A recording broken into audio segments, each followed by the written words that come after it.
Hello, boys and girls. I'm so excited to see everyone. I am broadcasting live from my new classroom. If you take a look around, I'm on the other side of the building now. Have all sorts of fun things set up. I wanted to read to you this book today. I know that we are all excited with our remote learning, and I thought it would be a special treat if I was able to read this book for you and for your class. This is one of my favorite books ever. So if you've ever been in a class with me, maybe you've already read it, but it's definitely a book worth reading again.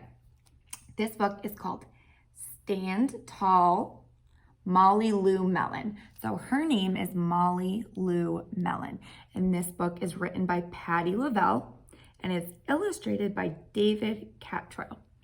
Okay, let's get started. Molly Lou Melon stood just taller than her dog and was the shortest girl in the first grade. She didn't mind. Her grandma had told her, "Walk as proudly as you can, and the world will look up to you."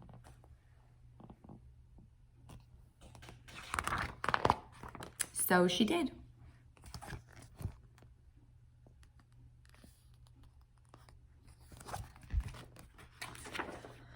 Molly Lou Melon had buck teeth that stuck out far, so she could stack pennies on them. She didn't mind. Her grandma had told her, "Smile big, and the world will smile right back."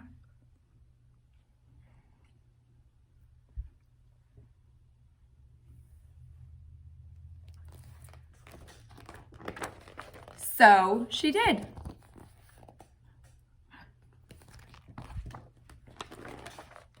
Molly Lou Melon had a voice that sounded like a bullfrog being squeezed by a boa constrictor. A boa constrictor is a type of snake. She didn't mind. Her grandma had told her, "Sing out clear and strong, and the world will cry tears of joy."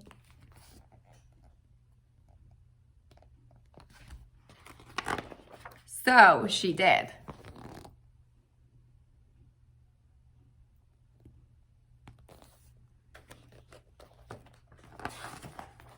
Molly Lou Melon was often fumble-fingered. She didn't mind. Her grandma had told her, "Believe in yourself and the world will believe in you too." I wonder what fumble-fingered means. It looks like Molly Lou Melon has broken quite a lot of the dishes. I wonder if you can figure out what that means. So she did. She believed in herself.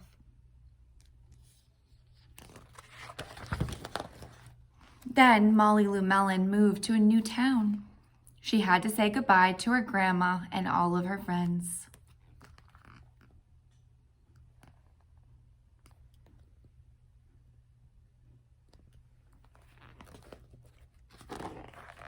And start in a new school. Oh my goodness, how many of you have ever had to start in a new school?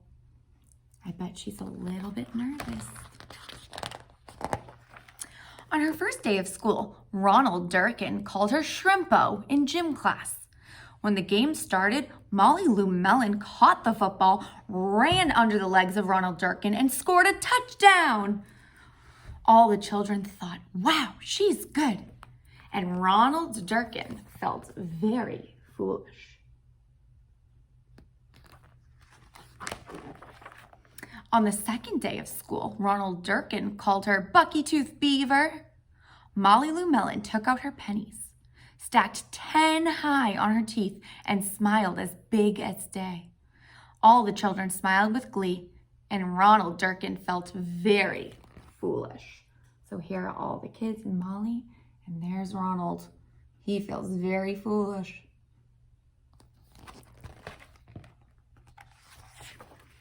On the third day of school, Ronald Durkin said, "You sound like a sick duck. Honk, honk." Molly Lou Melon sang out a quack so clear and strong that it made Ronald Durkin somersault backwards, hit his head, and have to go to the nurse. All the children cried with joy to be free of Ronald Durkin for the rest of the afternoon, and Ronald Durkin felt very foolish.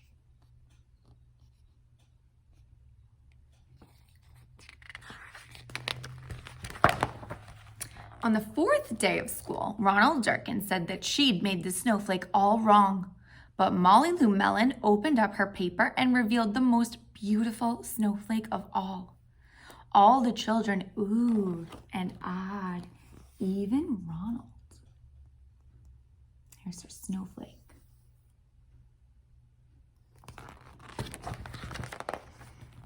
On the fifth day of school, Ronald Durkin brought Molly Lou Melon a stacking penny for her tooth and smiled at her.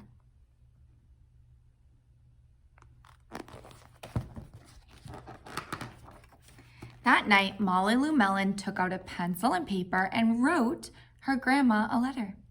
Dear Grandma, I wanted to tell you that everything you told me was exactly right. Love, Molly Lou Melon. I wonder if you could figure out who this is.